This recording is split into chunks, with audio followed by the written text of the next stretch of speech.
Right, it's episode 2 and it's time to add some electronics to this Tamiya lunchbox. But first we need to do some waterproofing. The two things I'll be using today for the waterproofing are this Plastidip, I'll tell you more about that a bit later, and this grease, which I've been using in the Monster project and my Rally project as well. It resists water very well, it doesn't fling out at high speeds, and it was relatively cheap as well.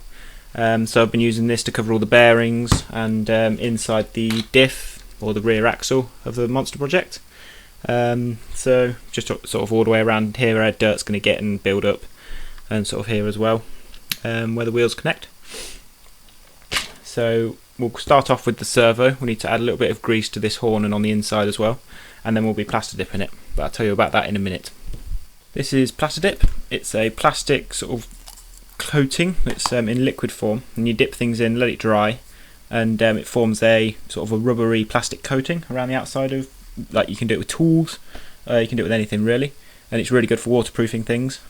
So the first thing I'm going to do is dip this servo in. I'm not going to add the grease yet because I want to sort of stand it up on the servo horn there and let it dry before I do the grease. So it's really simple. Just dip it in.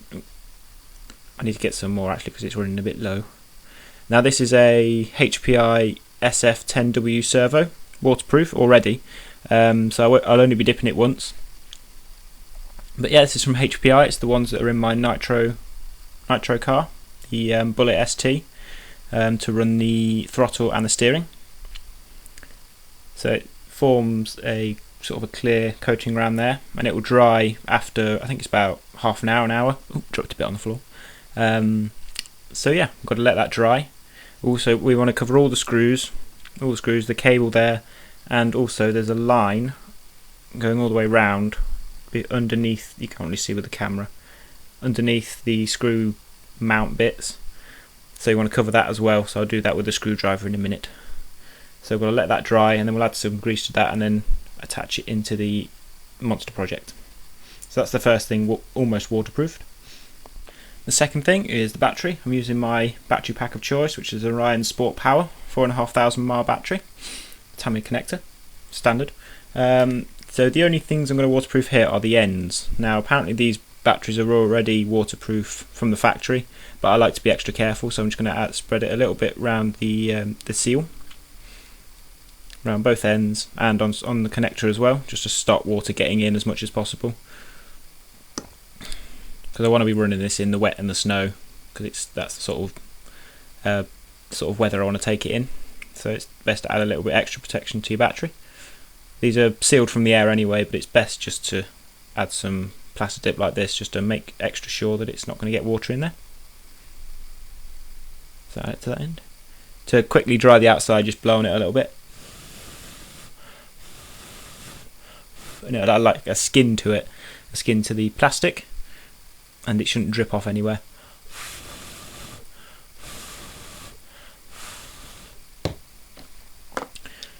So that shouldn't drip off anywhere. If it does, I can always add some more.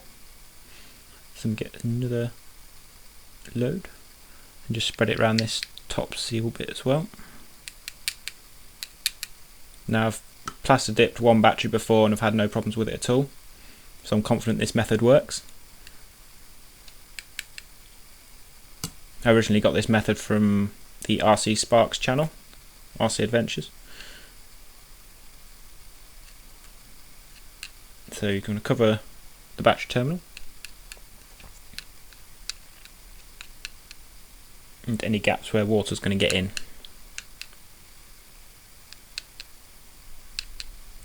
So that's that bit.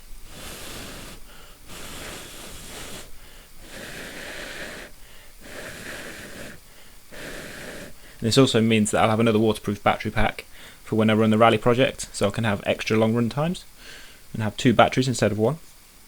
These battery packs usually last about an hour on sort of a standard motor ESC setup, which is pretty good. Can't complain about that. And I'll always use these because they're just really good batteries. And the final bit is to do the battery connection, or the battery plug. Just let that drip down, and you just want to drip a bit down into the terminal, and it should sink down right to the bottom and just protect the the wires, the exposed wire bits at the bottom from any water and stop them rusting.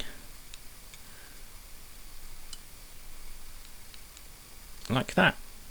So just let that dry. It should take about half an hour to an hour to properly set, and then it'll be ready to go. Sort of like that.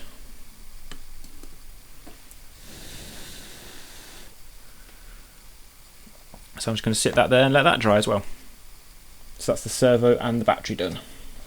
Now this is the ESC that came from my Lunchbox kit, and it's a Tamiya TBLE02S for us, and it can handle a censored brushless motor, which you can see by these 3 motor connections here. So what I'm going to do is I'm going to swap out the ESC in the drift car, which is in the background somewhere here. There. I'm going to swap out the ESC of that and put this in. So because the ESC in the drift car is waterproof, it's a HPI something, can't remember now, you'll see in a minute. That's waterproof, and this isn't. So, and I can put a brushless motor with this. So I'm going to put this in the drift car and use the ESC from that to put in the Lunchbox because it's waterproof. So I'm going to get that out now and quickly show you that. That's cannibalised the drift car. So now the Tamiya one, I'll hook that up later on, don't need to do that now. But this is the HPI, what's it called, SC3SWP. This is another waterproof ESC, but it can only handle brushed motors. And I'll only be putting I might uprate the motor, but it won't be brushless in the Lunchbox, I don't see the point. So this is already waterproof, but what I'm going to do is, let's open the Plastidip again. I'm going to dip some down into all the gaps. The camera's probably not going to focus. I'm not going to cover up these because I may need these if I do go to LiPo batteries. I don't know yet. But I'm going to dip some down there, dip some down where the leads are, down there, just for a bit of extra protection. But it is already waterproof, so I'm going to trust them on that. And I'll also put some around the wires here. So we shall do that now.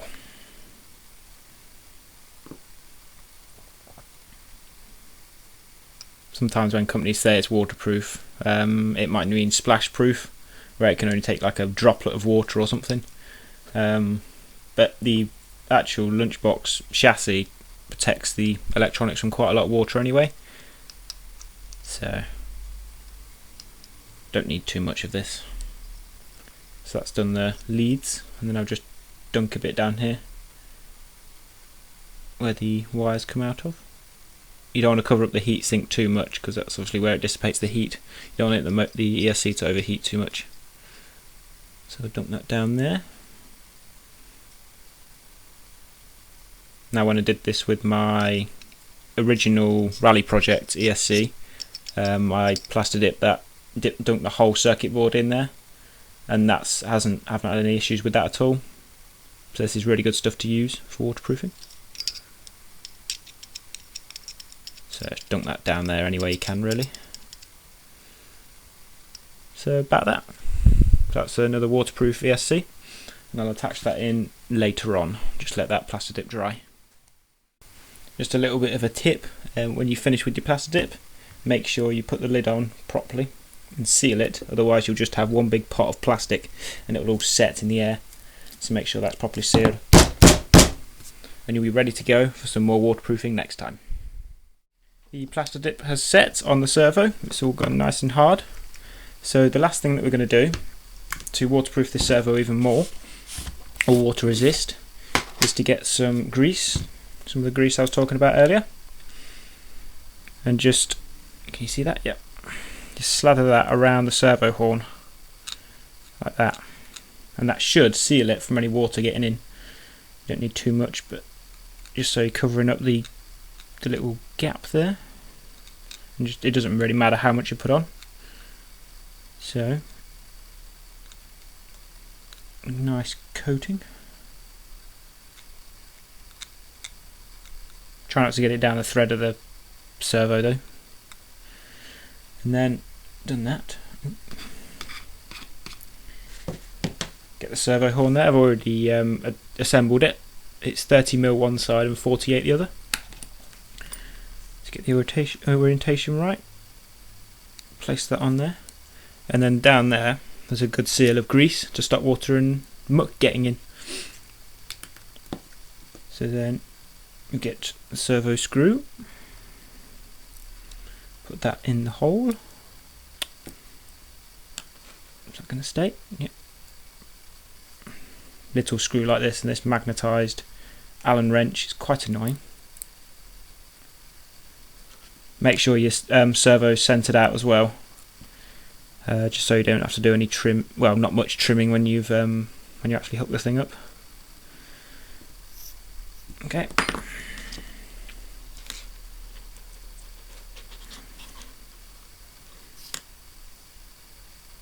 And there you go. So that's one extra waterproof servo.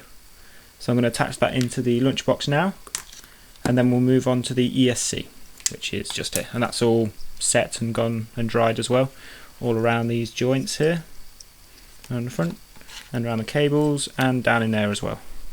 So that's waterproof, extra waterproof as well. I may do the battery connection, I forgot about that bit.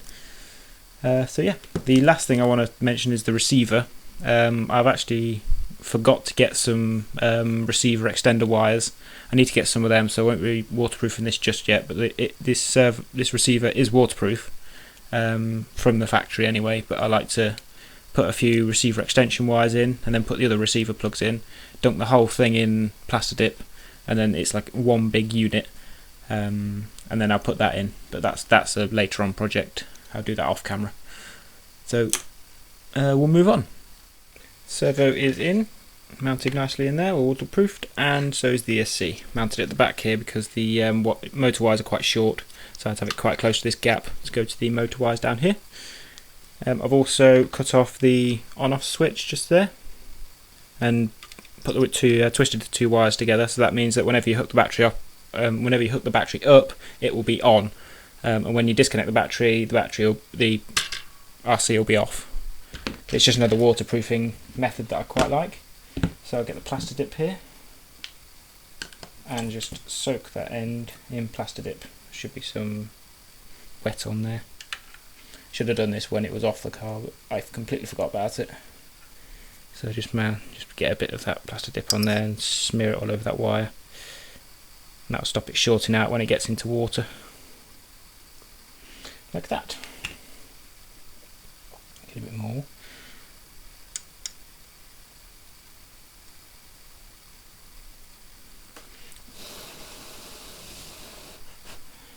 And that's the electronics in, except the receiver. I'll dip that in Plastidip with the receiver extensions a bit later on.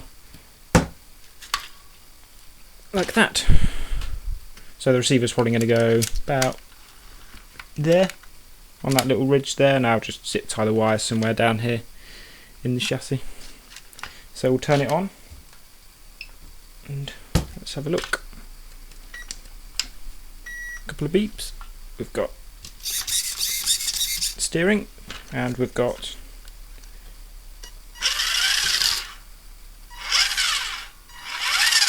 throttle. Awesome. Let me tidy up these wires and I'll show you the final result of today's labours. There you go, just stuck down the receiver just down there and tucked all the wires in. I'll be dipping that later on in the Plastidip. But yeah, that's the chassis and the electronics of the Lunchbox done. So next up is the paint. Ooh, can't wait for that. So yeah, I hope you can join me then on the next episode of The Monster Project. Thanks for watching.